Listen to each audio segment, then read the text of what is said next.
Hello students, कैसे हैं आप सब? होप सब लोग अच्छे होंगे। तो ये हमारा चैप्टर नंबर 7 का लास्ट पार्ट है, स्पेस मैनेजमेंट यानी कि स्थान प्रबंधन। ये हम स्टार्ट करेंगे। उससे पहले कोविड से संबंधित ज़रूरी बातें जो आप सभी जानते हैं। मास्क लगाएंगे, हाथ धोएंगे थोड़ी थोड़ी देर में, कम से कम 20 सेकंड्स के लिए। सैनिटाइज़र का इस्तेमाल करेंगे। जब तक आवश्यकता ना हो घर से बाहर नहीं निकलेंगे। सोशल डिस्टेंसिंग का पालन करेंगे। घर में जो बुज़ुर्ग लोग हैं, बच्चे हैं, उनका स्पेशल ध्यान रखेंगे। और पॉल्यूशन बहुत है, तो वाहनों को लेके भी एक रूल है कि रेड लाइट पे जैसे ही रेड लाइट ऑन तो गाड़ी ऑफ, ताकि कम प्रदूषण हो। ठीक है, चलिए बच्चों चैप्टर शुरू करते हैं। Space management. हम लोगों को स्पेस से मतलब है जहाँ हम रह रहे हैं वो जगह, उसको मैनेज करना। अगर हम ठीक से मैनेज करके चलें और अच्छे से हर चीज़ अरेंज हो घर में, तो वो स्पेशियस लगता है, मतलब जगह ज़्यादा लगती है। ये आपने देखा होगा।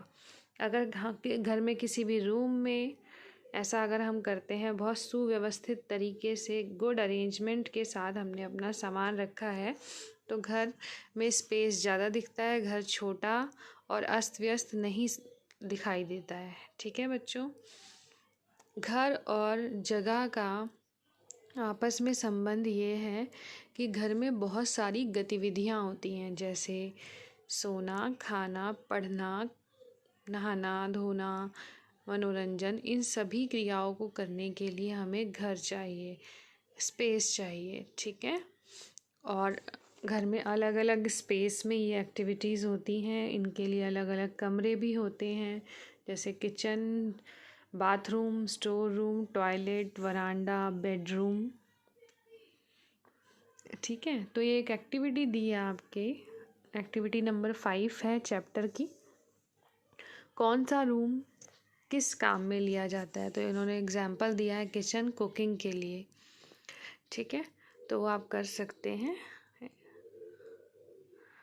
यही चीज़ यहाँ पे बताइए, रसोई का इस्तेमाल खाना बनाने के लिए किया जा सकता है। तो बच्चों इम्पॉर्टेंट क्या है चैप्टर में? प्रिंसिपल्स ऑफ स्पेस प्लानिंग आप पढ़ेंगे, स्थान और घर। ठीक है, सिद्धांत क्या है स्थान नियोजन के, स्थान मैनेजमेंट के? तो पहला है आस्पेक्ट।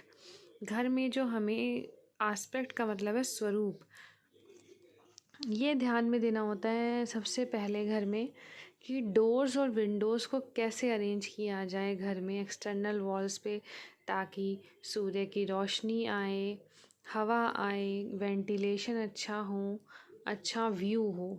ठीक है, जिसे कहते हैं स्वरूप। सेकंड है बच्चों प्रोस्पेक्ट। प्रोस्पेक्ट का मतलब होता है इम्प्रेशन। घर देखने में कैसा इम्प्रेशन दे रहा है, अंदर से भी और बाहर से भी प्लीजिंग होना चाहिए, मन को भाने वाला, नेचुरल ब्यूटी होनी चाहिए। डोर्स और विंडोज़ की पोजीशनिंग भी उसमें मैटर करती है, कहाँ पे हमें घर बाहर से देखेंगे तो डोर किस तरफ होना चाहिए, विंडोज़ किस तरफ होने चाहिए।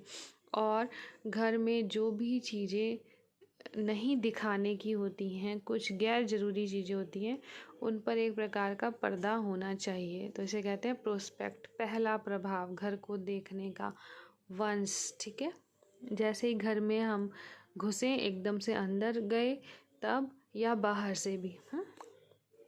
तीसरा पॉइंट है बच्चों प्रिवेसी, जिसको कहते हैं एकांतता। एकांतता मतलब किसी की,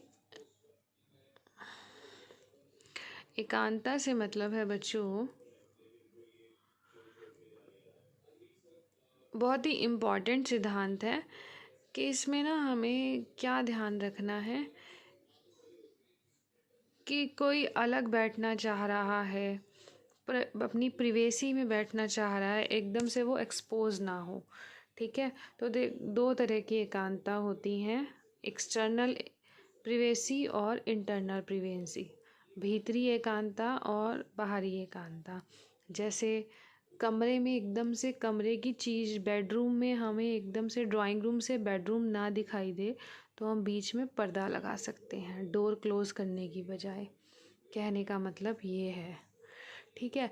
घर के गेट के एंट्रेंस से जैसे ही घुसे तो सीधा बेडरूम ना दिखाई दे, पहले ड्राइंग रूम दिखाई दे, वहाँ पे सीटिंग अरेंजमेंट हो, सोफ़ा हो, ताकि जो भी घर में आए वो वहाँ पे बैठे, ठीक है। एकदम से बेडरूम का नज़रिया ना हो, नज़ारा ना हो। ये कहने का मतलब है कि प्रिवेसी बनी रहे, एकांतता बनी रहे, ठीक है। ऐसे ही बाहरी एकांतता भी होती है कि घर के आसपास कैसे पड़ोसी हैं, आस पड़ोस कैसा है, कमर्शलाइज्ड एरिया तो नहीं है जैसे फैक्ट्री एरिया, या आसपास के लोग कैसे हैं, सड़कों पे ज़्यादा शोर वाहन वाला और ट्रैफिक, और इस तरह हम क्या कहाँ रहना चाह रहे हैं। कहने का मतलब ये है, बाहर पेड़ पौधे हैं या नहीं हैं, है ना, उसे कहते हैं एक्सटर्नल प्रिवेसी, बाहरी एकांतता। ये देखो, ये बाहरी एकांतता है कि पूरा घर जो है बिल्कुल एक प्राइवेट बंद सा है, पार्क सा है, बाहर ग्रीनरी है, एकदम से बड़ा सा बनाया हुआ है, ठीक है। आगे बच्चों आप पढ़ेंगे ग्रुपिंग। ग्रुपिंग का मतलब होता है कमरे की स्थिति।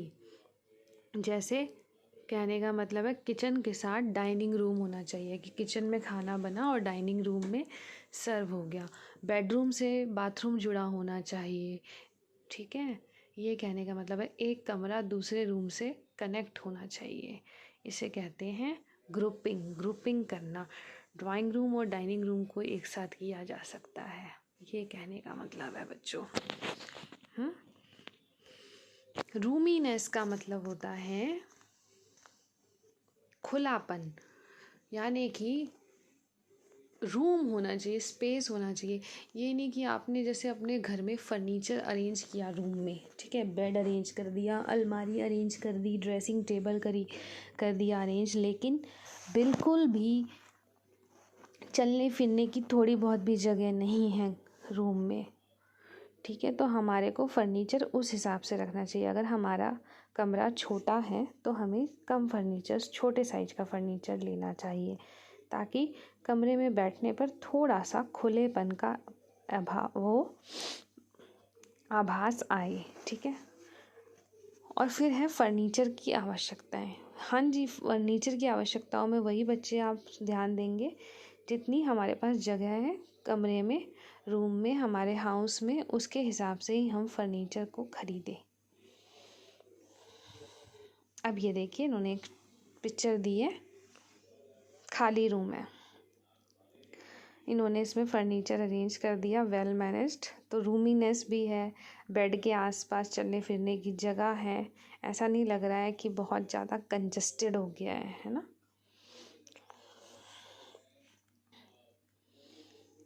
फर्नीचर लगाने के बाद भी कमरा अच्छा लग रहा है। आगे है बच्चों सैनिटेशन। सैनिटेशन का मतलब स्वच्छता, साफ सफाई। साफ सफाई में 3 बातें आती हैं, लाइट, वेंटिलेशन और क्लीनलीनेस एंड सैनिटरी कन्वीनियंसेस, यानी कि रोशनी।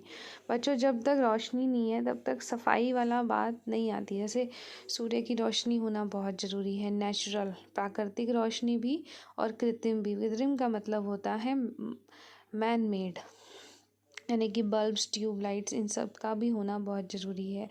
रोशनी रहेगी तो घर साफ दिखता भी है और हम साफ करते भी हैं। अगर अंधेरा रहेगा तो फिर हो सकता है घर गंदा हो, है ना। वायु संचार, हवा का आना जाना, ताकि घर में किसी तरह की स्मेल है वो सब भी बाहर निकल जाए, ताज़ी हवा आती रहे। सफाई और स्वच्छता सुविधाएं, टॉयलेट की सुविधा, शौचालय की, बाथरूम की, इन सब की सुविधा होनी चाहिए, ठीक है। एयर सर्कुलेशन, हवा का सर्कुलेशन प्रॉपर होना चाहिए घर में।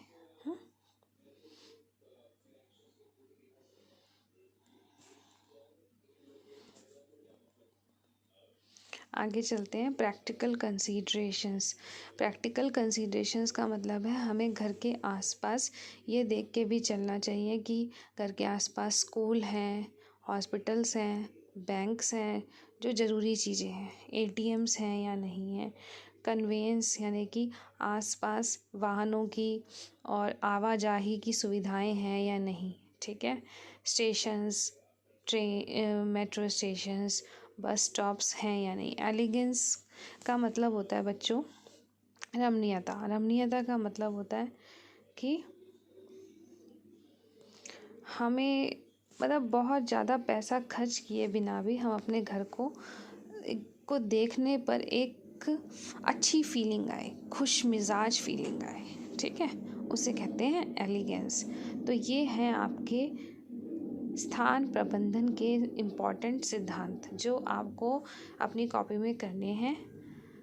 कोई भी 5 सिद्धांत आप अपनी मर्जी से याद कर सकते हैं, ठीक है बच्चों।